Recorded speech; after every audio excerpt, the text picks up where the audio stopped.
ఇది urgency of the case అంటే మీరు మర్డర్లు గిడ్డలు ఇన్ని జరిగి సంవత్సరాలు తీసుకుని అని అందరూ what ever the media speculating అని అందరికీ చిన్న డిసప్పాయింట్మెంట్గా ఉండొచ్చు వీడియో. పాయింట్ ఏంటంటే I just want explain the whole concept.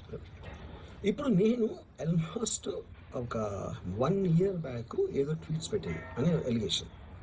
ఆ ట్వీట్స్ ఎవరో మనోభావాలు దెబ్బతిన్నాయి.